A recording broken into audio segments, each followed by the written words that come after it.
Bismillahirrahmanirrahim. Kulu amrin dibalin la yubda'u bismillahirrahmanirrahim bahwa abtar. Paslun ari yeteji pasal. Aqalul kapni ari pangsetik-setik namungkus mayit saubun eta hiji pakaian ya umu anu nyukupan ieu saob hu ka si mayit.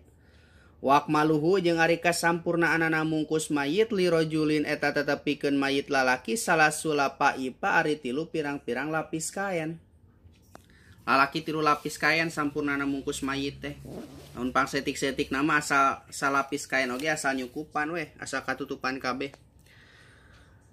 Wali imroatin jeung eta tetepikeun mayit awewe komisun ari gamis. Sampurnana mungkus mayit awewe gamis wa khimarun jeung tiung wa izarun jeung samping wali papatani jeung dua lapis kain gitu. Paslun ari eta hiji pasal arkanus sholati ari pirang arkanus sholatil janajati ari pirang-pirang rukuna salat jenazah sab'atun eta aya 7.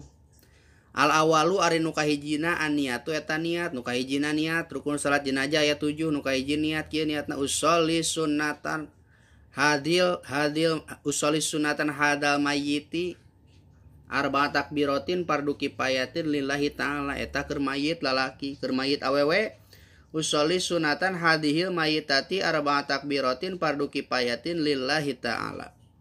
Asani ari nu kaduana arba takbiratin eta 4 takbiran. 4 kali takbir eueuh ruku eueuh sujud takbir hungkul nyolatan mayit mah. Asalisu ari anu katiluna alqiyamu eta nangtung alal qadiri ka jalma nu kawas anu teu kawas sama diuk bae. Arobi wari nu kaopatna qiraatul Fatihati maca Fatihah al khamisu ari anu kalimana as-sholatu maca sholawat ala nabi ka Kangjeng Nabi badasan niati dina sabada anu kadua. Allahu akbar geus beres maca Fatihah. Geus beres maca Fatihah di Allahu akbar maca sholawat ka Kangjeng Nabi.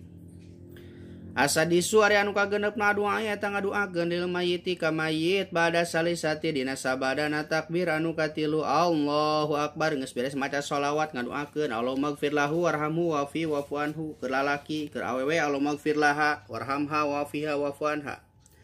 Asabi ari anu katujuhna assalamu uluk salam maca salam. Paslan roaitu ningali kuring paslan kana pasal aqalu dapni ari pangsetik-setikna ngubur mayit haprotun eta hiji liang taktumun anu nyumputkeun ieu liang roihatahu kana ambeuna mayit. Jadi cukup ku hiji liang nu penting eta liang teh bisa nyumputkeun kana ambeuna mayit. Lamun geus jadi bangke teh mah teu kaambe kaluar. Wa tahrisuhu jeung bisa ngajaga ieu liang minasibai tina sato galak. Berarti lumayan jero nu penting teu bisa kagalo ku sato eta pangsetik-setikna ngubur mayit. Wak maluhu jeung ari kasampurnaanana ngubur mayit teh komatun eta satangtung wabastotun jeung sabeber leungeun, satangtung jeung sabeber leungeun. Berarti sameter leuwih. Sameter satengah leuwih.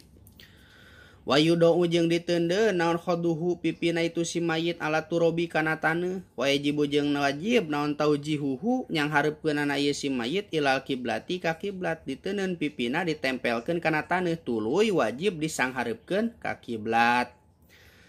Paslin takdiruhu qara'tu bi paslin qara'tu maca kuring bi paslin atawa ningali kuring kana ieu pasal yun basu diangkat deui naon al mayitu mayit li arbaihi sholin karena 4 pirang-pirang tingkah diangkat deui ieu si mayit tina kuburna karena 4 tingkah anu kahiji lil gusli karena can diadusan idalam yatagoyaro lil gusli karena rek diadusan idalam tagoyaro di mana-mana can barobah ieu si mayit masih kene belegeran can aya barobah lamun geus barobah teu kudu.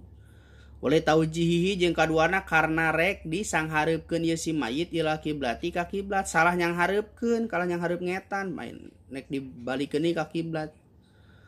Walil mali jeung karna mawa harta idza dupina di mana-mana dipendem mahu sartana ieu si mayit di mana dipendem ieu harta sarta si mayit di mana ka bawah harta ka jero kudu dilaan deui dibongkar deui. Walim roatin jeung karena mayit awewe idza dupina di mana-mana dikubur ieu mayit awewe idza dupina di mana-mana dikubur naon janinuha janina ieu mayit awewe maha sartana ieu si mayit. Waim kanat jeung lamun mah kongang naon hayatuhu jeung lamun mah mungkin naon hayatuhu hirupna ieu janin. Tah anu terakhirna karena aya janin masih kene aya orokan eta ge lamun orokna hirup kene kudu dibongkar deui lamun geus maot mah teu naon jeung teu dibongkar deui oge kitu. Paslun al isti'anatu wallahu a'lam bissawab.